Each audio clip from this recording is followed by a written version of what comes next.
What we're looking at here is the controls and essentially all the alarms associated with the plant.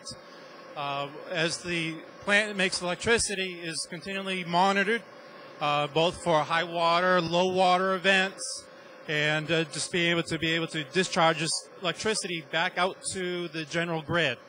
So we keep a close eye on this, and we do daily checks here to make sure we can record all the readings.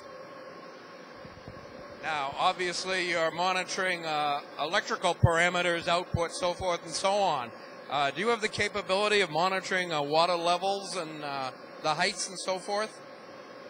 Yes, we actually have a high water transducer and a head pond transducer. There's two separate ones, and what happens in the event that there is a hypothetical breach of the dam, there's an EAP alarm, which is directed towards the Manchester Fire Department to let the downstream residents know. That's good. You mentioned a high water event. I mean, what, for instance, do you typically do if there is a high water event? I mean, what procedures in general do you implement, and who do you notify?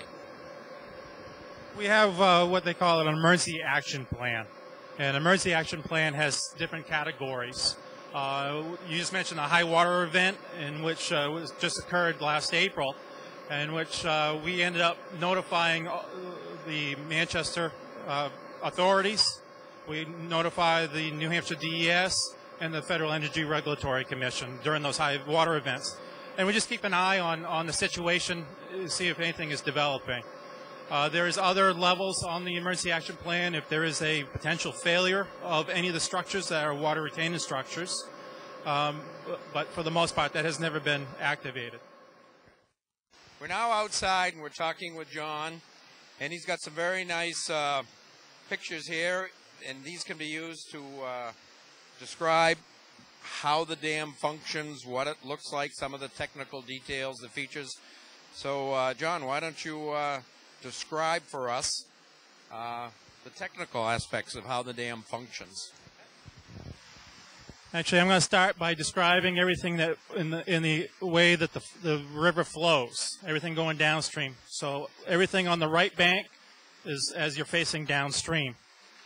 The key features of this site, the water retaining structures, essentially consist of the left retaining wall that is broken up in three separate segments, an intake structure for the hydroelectric facility, a 192-foot long spillway, and then the right abutment, which also contains a wastegate. Further downstream, off the intake structure, there is a 11-foot diameter penstock, which we're standing on right now, which is underground, that leads to the hydroelectric unit. And that feeds approximately 400 CFS, 420 CFS to the hydro unit. And then it discharges into the tail race downstream of the dam. So as I had mentioned here, that the main water retaining structure is the spillway itself. It's 192 feet long, about 21 feet high. Great. And I'd like to orient our viewers a little further. We're actually downstream. We'll move the camera later and show you what upstream looks like. But we're actually downstream from Glen Lake and the Glen Lake Dam. So just to orient us where we are in Goffstown. Are there any other features of this that are particularly interesting that we should know about? Yes. One of the key features for the dam is the wooden flashboards. There are 33-inch high wooden flashboards that are on the dam during normal conditions. And that's during the typical summer flows.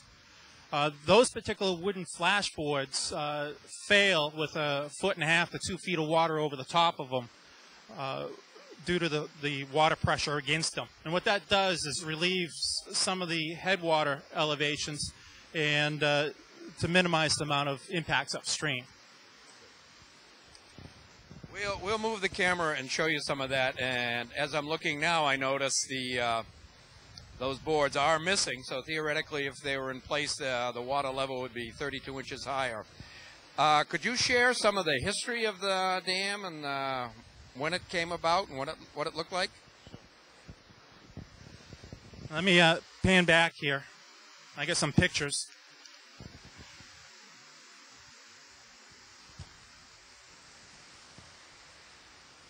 Essentially, this particular site came to be right after the colonial days, and that's actually what it's been named after. The Kelley's Dam is Colonel Moses Kelley ended up creating a grist mill at this site, and it was one of the first dams on the Piscataqua. It was later transferred to Union Electric about 1850, in which a timber dam was constructed just immediately upstream of what you see here. So you still see remnants of that structure when there is a drawdown. That timber crib was to a certain elevation, which is identical to what you see here. So nothing has changed water level-wise since 1850. After 1850, Manchester Traction and Electric ended up purchasing the site and got the water rights and everything associated from Union Electric in order to construct this particular dam in 1916. The timber was replaced with a concrete, what they call an OG spillway curve, OG spillway. It has a curvature to it that allows the water to flow evenly over the top of the dam crest. This was constructed in 1916 and essentially has had no major modifications since then. Manchester Traction and Light ended up turning this particular facility over to Public Service of New Hampshire. And as part of the concrete structure, there was a 6-foot diameter pipe, water cooling pipe, that was placed in the middle of the concrete dam in order to feed a thermal plant that was owned by Public Service of New Hampshire. In 1973, that particular plant was taken down, I believe basically because of the new location of the bridge, in which at that point in time Public Service of New Hampshire transferred it to the City of Manchester, who in turn transferred it to the New Hampshire DES, who is still the current owner of this particular dam.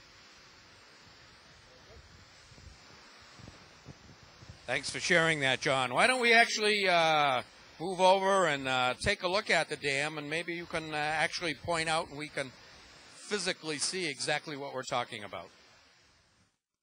We're now physically standing in front of the dam where we can take a look at water flowing over, and John can share with us the impact of the boards and the fact that they're not there and what that means. What do you say, John? This is pretty interesting. Yeah, what you see right now is about 400 CFS coming down the river, in which we're utilizing the majority of that water for electricity production. What you're seeing is essentially the excess water going over the spillway, and really this is the first time it's gotten down this low since the flood event in April. Before then, we had close to 1,500 CFS. What you see is, in fact, all the flashboards that have tripped and essentially collapsed, and the pins that support those boards bent over, so they operated as intended. Also on the far side, which we just recently closed, is a part of the 42-inch wastegate on the right abutment.